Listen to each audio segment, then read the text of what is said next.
Good morning, everyone, and welcome to Storytime at the Mountainburg Library. Miss Kara's out today, so I'm filling in. And today we're going to learn about the story of Harper Lee. She's the author of a famous book called To Kill a Mockingbird. And some of your friends and family may know about that. You should ask them if they've read it or if they've heard about it. For many people in Arkansas, it's one of their favorite books they've ever read. This book is all about her life. It's called Alabama Spitfire, the story of Harper Lee and To Kill a Mockingbird. It's written by Bethany Hedges, and it's illustrated by Aaron McGuire.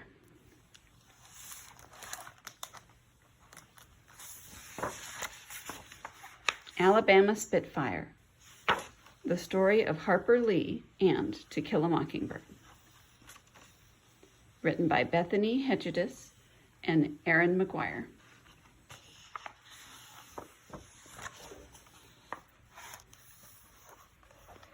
To Katie Simmons, my Spitfire sister, and Kathy Appelt, my Southern sister-in-arms, B.H. For Susan Cohen, E.M. You never really understand a person until you consider things from his point of view, until you climb into his skin and walk around in it. Atticus Finch, in To Kill a Mockingbird.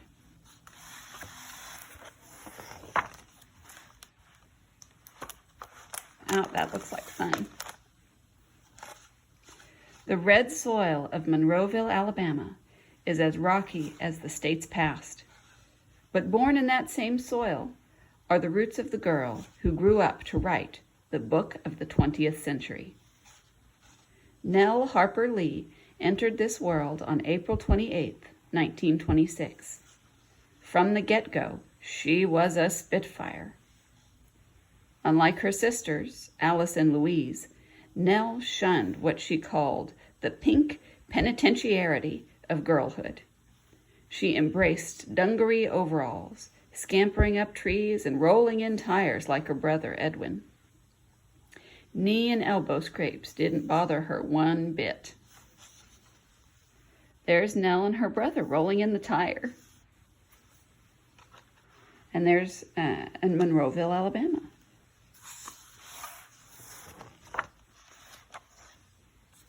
In 1929, the Great Depression hit big cities hard. But in Monroeville, even during the boom times, no one had much money. Neighbors were used to helping neighbors. But Nell's hometown, even with its friendly folk, was still like the rest of the South. And there she is. And that's probably her father. Let's see what's going on. White people and black people attended separate schools and drank from separate water fountains. And when it came to justice, separate was most definitely not equal.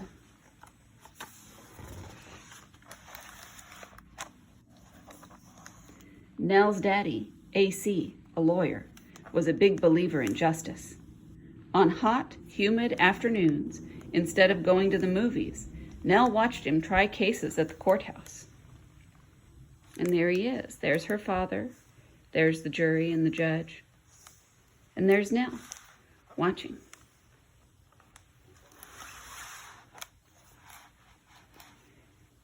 In the evenings, Nell would climb into his lap and read the newspaper.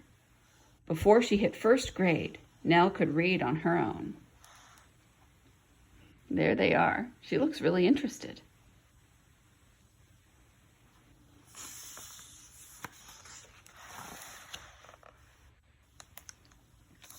Nell loved words.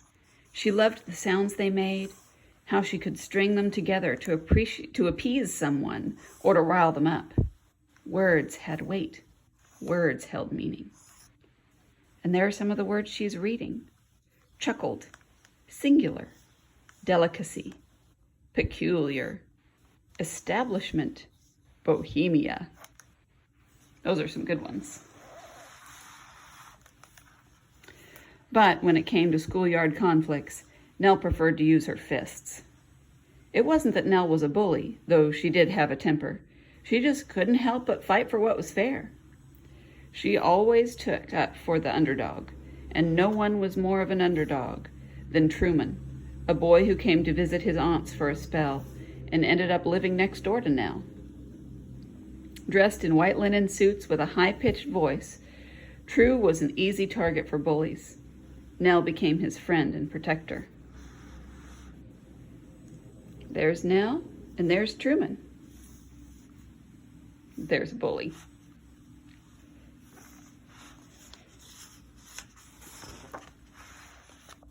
Oh, look, there they are in a treehouse. It's nice to make a friend, isn't it? Nell and True shared a love of books. Monroeville didn't have a public library, but as tight as money was, their family still made sure both had books to read. Nell's treehouse became their secret hideout. From there, the friends could spy on an entire neighborhood. One house in particular caught their curiosity. The shutters of the Boulwares' ramshackle house were always closed. Nell and True knew there was a story there. They watched, they whispered, and they wondered. That must be the Boulwares' house.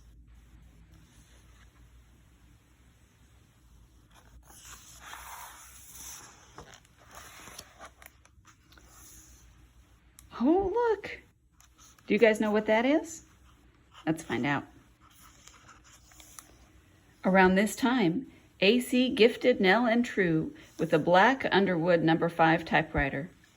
They took turns, one dictating stories based on their treehouse spying, and the other typing. Oh, the stories they wrote. Old Mrs. Busybody and the Fire and the Flame. They were in hog heaven. Until True's mother remarried and he moved to New York City. It looks like they had to say goodbye.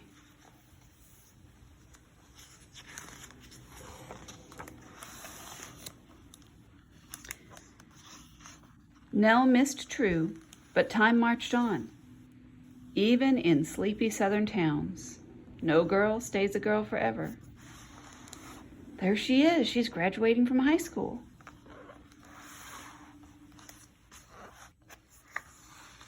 In college, Nell didn't care about parties or fashion.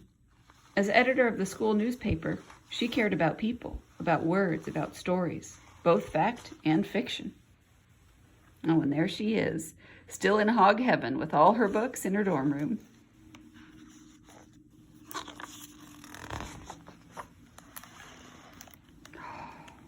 Wow, that looks like a big city. Let's see where she is. Oh, a poodle.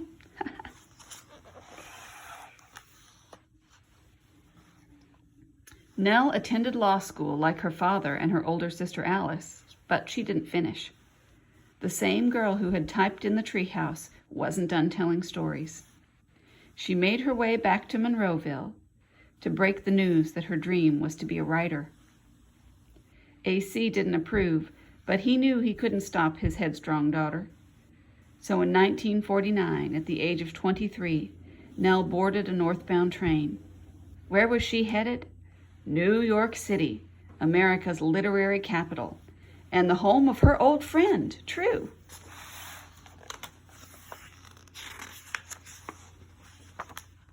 Oh, there he is. How exciting. The runt of Monroeville was now known as Truman Capote. Like Nell, he had never stopped writing. In fact, Nell's pal had made it big. He was a best-selling author. Nell, once True's protector, was taken under his wing. He introduced her to all the important people, and in New York, there were many important people. Wow, I wonder who they all are. Oh, there she is.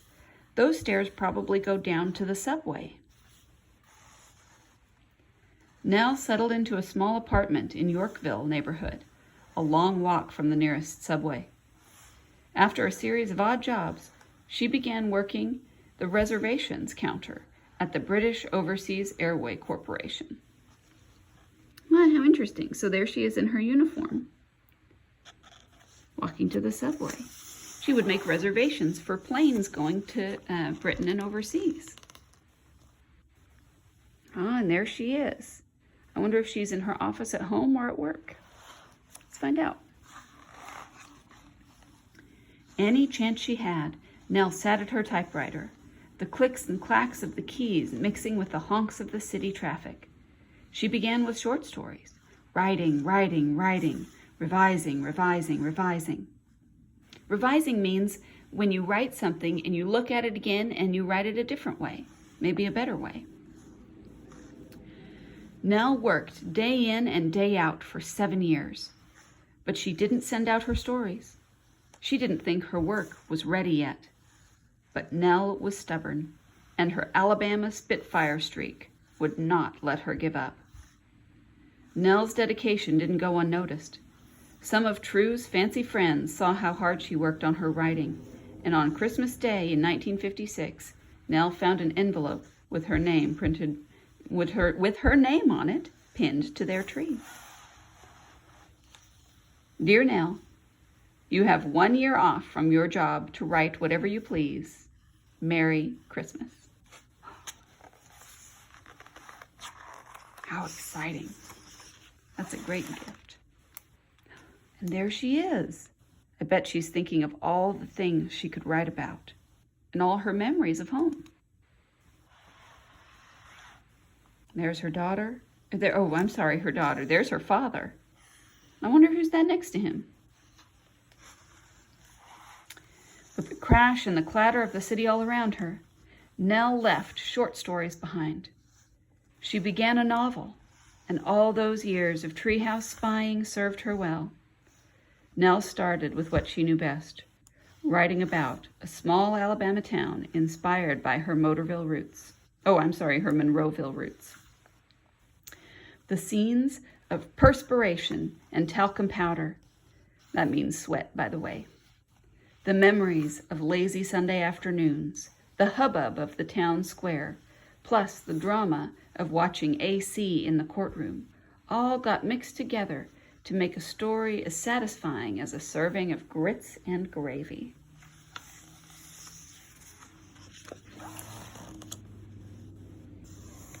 Oh, I bet these are the words she's written. Let's see what she's saying. Generally see what they look and hear what they listen for. Your father's right, she said. Mockingbirds don't do one thing but make music for us to enjoy. That's a lot of pages. Ooh, even more pages. Wow. Nell's first 50 pages landed her an agent. Then she wrote 50 more, and 50 more. And once her agent sold her book, she worked with her editor and rewrote it again and again.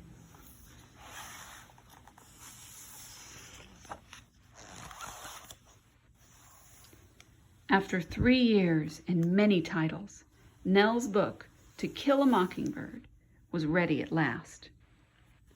The world met the residents of Macomb County on July 11th, 1960.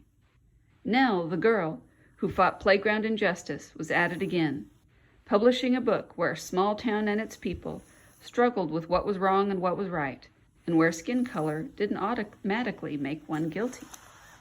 There she is! And look at her, looking at her very own book in print, and people getting ready to read it.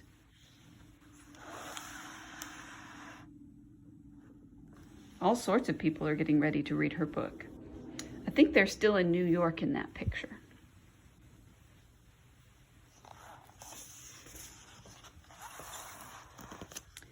Everyone in Alabama was talking about the book too. And there's some people reading her book in Alabama. Old people, young people, people of different colors.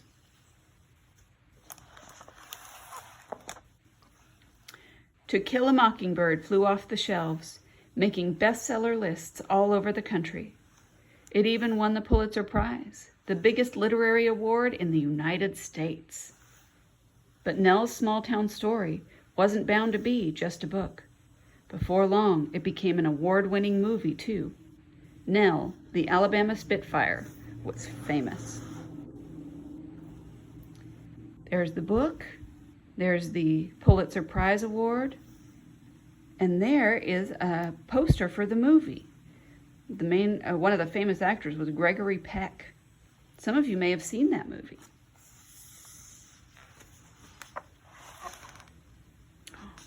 Oh, I think that's Nell peeking out from behind the curtains. I guess a lot of people want to talk to her about that book, don't they? But Nell didn't like the limelight. The feeling of success, Nell said, was like being hit over the head and knocked cold. Nell found herself in a new fight, one for her privacy. How would she tackle this? Not with fists, not with stories, but what? With silence. Nell shut out reporters, declining interviews, and rarely making public appearances. Even so, her book continued to sell. To Kill a Mockingbird caused readers, all readers, to imagine themselves as Scout, as Atticus, as Tom Robinson, to, as she wrote, climb into his skin and walk around in it. In doing so, Nell's book sold over 40 million copies. That is a lot of books. Oh, good. She looks happier in that picture. Looks like a nice dog. And people are mostly leaving her alone. Oh, wow. Out on the river? That's neat, too. So, what became of Harper Lee, the tomboy turned author? Did she hide away in the big city where she was one of many? Or did she seek solace in her hometown where she was simply Miss Nell? Nell chose both. For over 40 years, she hopped trains and lived part of the year amid skyscrapers, over here, and part of the year amid Alabama fishing holes, over here. She carved out a life of her own design.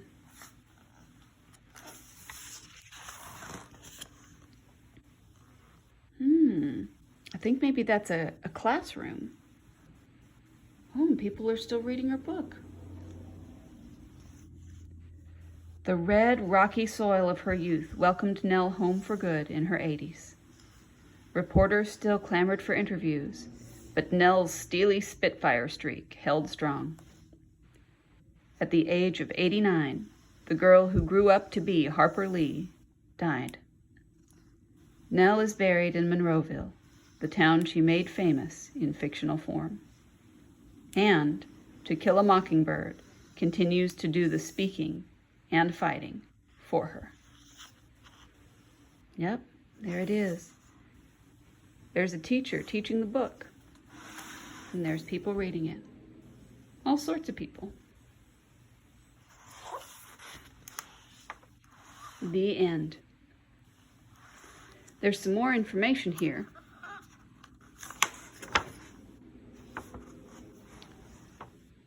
Oh, good.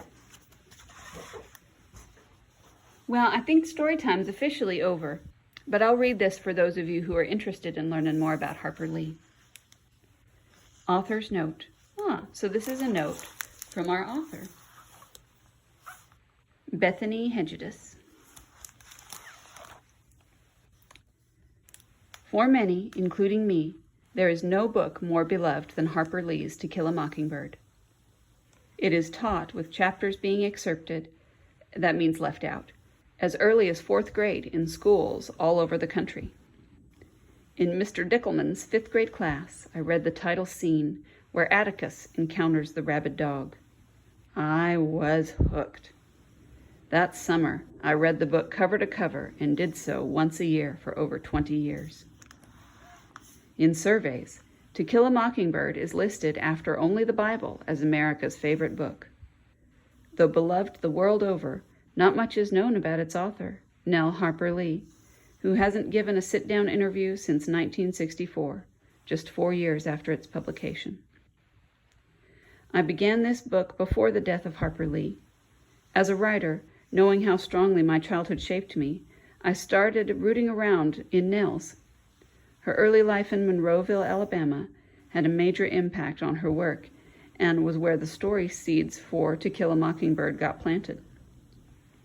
In fact, the book spans 3 years, 1932 to 1935, when Nell and the fictional Scout grew from 6 to 9 years old. And of course, there's Nell's friendship with Truman Capote, who said in interviews that Scout, Jim, and Dill's attempt to get Boo Radley to make an appearance are quite literal and true, and are based on their fascination with the Bulwere's son.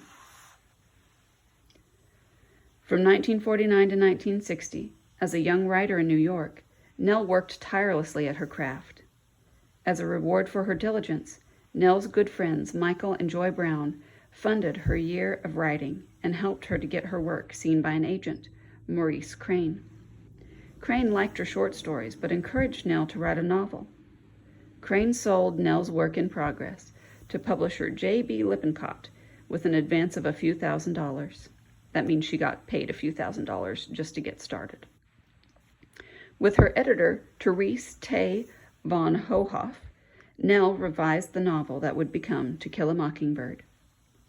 Nell dropped her first name and published under the name Harper Lee. She didn't want her first and last names to run together, with Nell Lee being pronounced as Nellie. After a few weeks after publication in July 1960, To Kill a Mockingbird was a top 10 bestseller in both the New York Times and the Chicago Tribune. At a time when racial injustice garnered the national news spotlight, the book became a phenomenon. The same year the book was published, students in Greensboro, North Carolina, staged a sit-in at a segregated Woolworth's lunch counter, and Student Nonviolent Coordinating Committee, SNCC, was formed.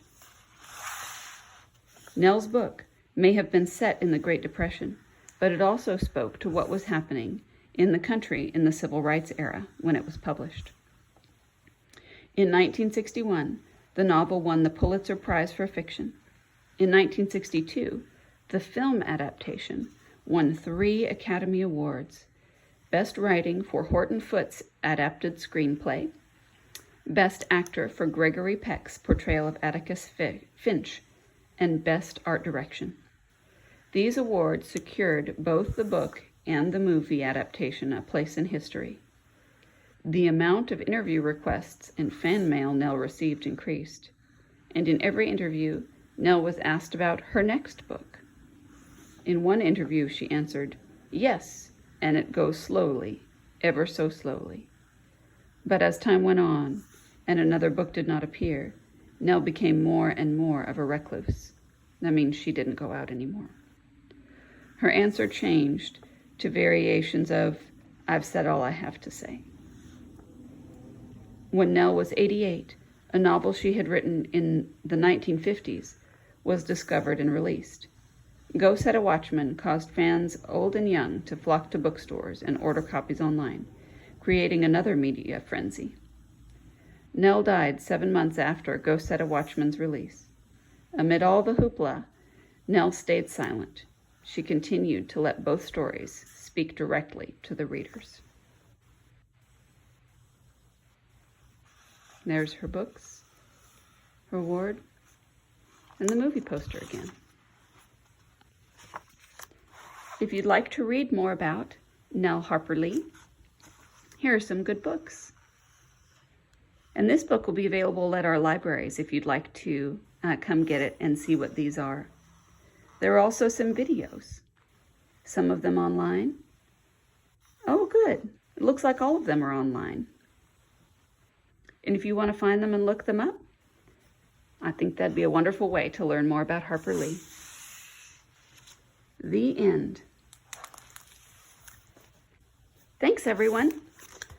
I hope you enjoyed Alabama Spitfire with me, and we'll see you on Friday for our Craftivity with Mascara. Bye, everybody.